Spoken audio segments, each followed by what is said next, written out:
This Heroku showcase demonstrates 3 deployment methods, different ways of getting your app from a code base into a running application on Heroku.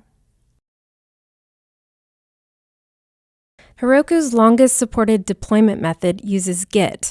Here, we clone an example Node.js application, giving us a local Git repository.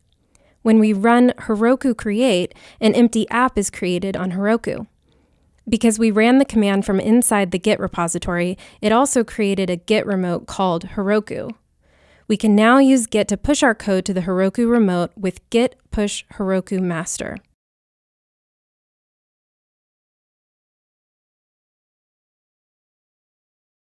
And here's our deployed app. Deploying changes is just a matter of committing the changes to your repo and then performing another git push. Here, we're just going to make a change to the title, commit the changes, and perform another git push in order to deploy.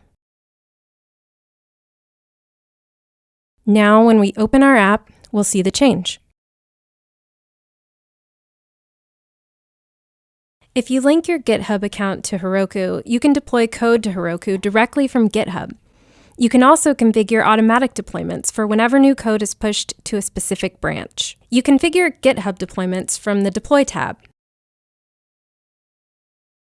After authorizing a connection with GitHub, just search for the repo that you want to associate with the app and connect the two.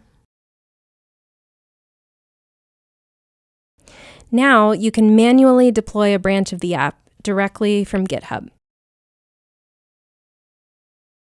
After a little while, you'll get a link to your deployed app.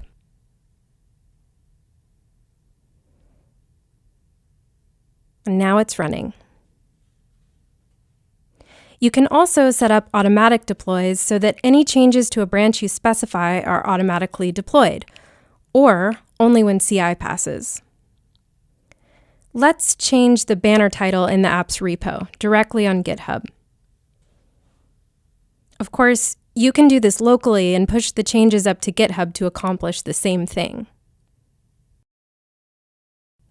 After committing the change, Heroku will pick up the code and deploy your app again. Let's switch back to the app and hit refresh. There we go.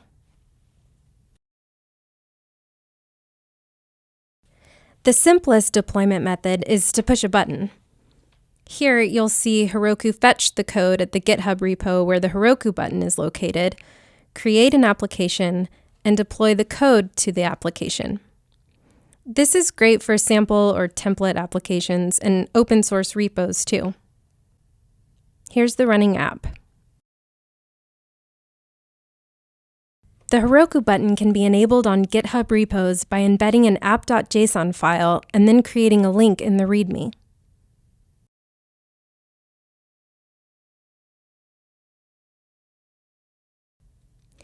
The show notes reference documentation on the Heroku Dev Center. Check them out to learn more about deploying to Heroku and see the other showcase videos to learn about other deployment techniques. Thank you for watching this Heroku showcase.